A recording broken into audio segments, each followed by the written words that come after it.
નમસ્કાર. વેદર્સના આ જ્ઞાન સત્રમાં આપનું સ્વાગત છે. આજે આપણે એક બહુ જ ઊંડા વિષય પર વાત કરીશું. દ્રષ્ટા બનવાની કળા. આ એક એવી કળા છે જે જો સમજાઈ જાય તો આપણા મનની આખી દુનિયા બદલી શકે છે. આવો અનુભવ લગભગ બધાને થયો જ હશે, ખરું ને? આપણે જેટલો વધારે પ્રયત્ન કરીએ મનને ચૂપ કરાવવાનો, એ એટલો જ વધારે શોરબકોર કરવા લાગે છે. આ એક બહુ જ સામાન્ય સંઘર્ષ છે. પણ શું થાય જો આ સંઘર્ષનો ઉપાય લડવામાં ન હોય, પણ માત્ર જોવામાં હોય? વેદરસ નામનો એક પ્રાચીન ગ્રંથ આપણને આ શીખવે છે. એ એક બહુ જ શક્તિશાળી દૃષ્ટિકોણ આપે છે. ચાલો આજે એને જ સમજવાનો પ્રયત્ન કરીએ. તો સવાલ એ છે કે આ વિચારોનું તોફાન આવે છે ક્યાંથી? અને કેમ એવું લાગે છે કે એ આપણા અસ્તિત્વનો જ એક ભાગ છે? સૌથી પહેલાં ચાલો આ સાર્વત્રિક અનુભવને જ સ્વીકારીએ અને સમજીએ. જુઓ, આ ગ્રંથ કોઈ હવામાં વાતો નથી કરતો. એ સીધી જ આપણી નબળી ક્ષણોની વાત કરે છે.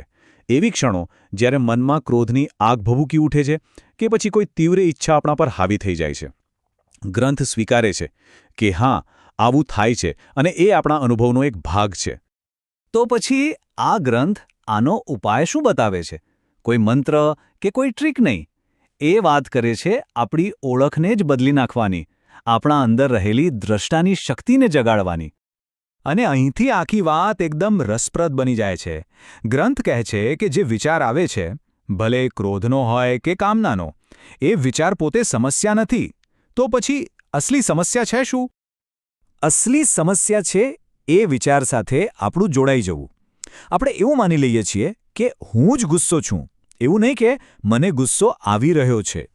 બસ આટલો નાનકડો ફેર, પણ બધી તકલીફનું મૂળ આ જ છે. અને અહીં એક ક્રાંતિકારી વાક્ય આવે છે જે આખી ફિલોસોફીનો સાર છે. આ દેહ ને સંકલ્પ તે હું નહીં, હું તો એનો દ્રષ્ટા છું. જરા વિચારો આ વાક્ય વિશે. આ સમજણ બધું જ બદલી શકે છે. તો આ દ્રષ્ટા એટલે શું? ચાલો એક ઉદાહરણ લઈએ. આપણે સિનેમામાં ફિલ્મ જોઈએ છીએ, તો આપણે એ ફિલ્મના પાત્ર નથી કે નથી આપણે એ પડદો. આપણે તો માત્ર જોનારા છીએ.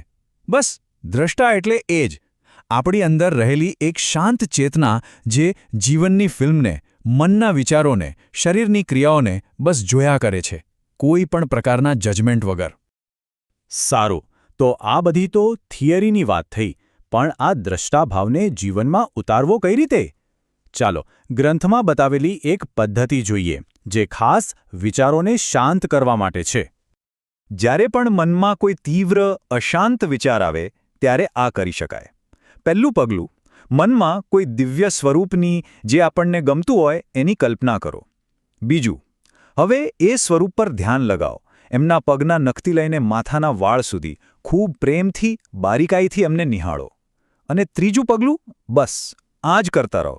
જ્યારે આપણું ધ્યાન આટલા પ્રેમથી કોઈ સ્વરૂપ પર કેન્દ્રિત થશે ત્યારે પેલો અશાંત વિચાર ધીમે ધીમે પોતાની મેળે જ શાંત થઈ જશે. એને દબાવવાની જરૂર નથી, એ ઓગળી જશે. હવે જે રીતે આપણે મનની અંદર એક મૂર્તિના દ્રષ્ટા બન્યા, બરાબર, એ જ પ્રયોગ આપણે આપણા પોતાના શરીર પર પણ કરી શકીએ છીએ. આ એક બહુ જ સુંદર અભ્યાસ છે. આમાં આપણે દ્રષ્ટાના એ વિચારને સીધો જ શારીરિક અનુભવમાં લાવીએ છીએ. આપણે બહારથી નહીં, પણ આપણી ચેતનાથી આપણા શરીરના એક એક અંગને જોઈશું. આના માટે એકદમ શાંતિથી બેસી જાઓ. હવે આપણું ધ્યાન આપણા શરીર પર લાવો. આંખોનો વિચાર કરો અને જાણે ચેતનાથી એને પ્રેમથી સ્પર્શ કરી રહ્યા હોઈએ એમ એને ભેટો. ચહેરાનો વિચાર કરો અને એને ભેટો. પછી છાતી, હાથ, પેટ, કમર, પિંડીઓ, પીઠ અને છેલ્લે પગ. દરેક અંગને બસ જુઓ, એનો અનુભવ કરો, કોઈ પણ સારા ખરાબના નિર્ણય વગર. આ અભ્યાસનો હેતુ બહુ જ ઊંડો છે. આ કરવાથી આપણને ધીમે ધીમે અનુભવ થવા લાગે છે કે જે જોઈ રહ્યું છે, એટલે કે આપણો આત્મા, એ જેને જોવામાં આવી રહ્યું છે, એટલે કે આ શરીર, એનાથી અલગ છે. એકદમ અલગ. તમે શરીર નથી, પણ તમારી પાસે એક શરીર છે. આ ભેદ સ્પષ્ટ થાય છે. તો આપણે આ બધું શા માટે કરી રહ્યા છીએ? વિચારોને જોવાનો, શરીરને જોવાનો અંતિમ હેતુ શું છે? આ અભ્યાસ આપણને ક્યાં લઈ જવા માંગે છે? આ આખી વાતનો સાર અહીંયા છે. જુઓ, ડાબી બાજુ છે એકરૂપ થયેલું સ્વ. એ માને છે કે હું જ મારા વિચારો છું, હું જ મારું શરીર છું. એટલે એ હંમેશા બંધાયેલું અને પ્રતિક્રિયા કરતું અશાંત રહે છે. હવે જમણી બાજુ જુઓ, એ છે દ્રષ્ટાસ્વ. એ જાણે છે કે મારી પાસે એક શરીર છે અને મારા મનમાં વિચારો આવે છે. પરિણામે એ શાંતિપૂર્ણ અને મુક્ત છે. ટૂંકમાં આ સમગ્ર અભ્યાસનો હેતુ એક જ છે. જે બધું ક્ષણિક છે, આપણું શરીર, આપણા વિચારો, આપણી લાગણીઓ, એનાથી આપણી ઓળખને અલગ કરીને જે શાશ્વત છે, જે આપણું સાચું સ્વરૂપ છે, એ દ્રષ્ટા, એ આત્મા, એની સાથે એક થવાનો છે. અને અંતે આ બધી ચર્ચા આપણને ખૂબ જ વ્યક્તિગત સવાલ પર લાવીને છોડી દે છે. જો કોઈ ખરેખર દ્રષ્ટા છે, તો અત્યારે બરાબર આ જ ક્ષણે શું જોવાઈ રહ્યું છે?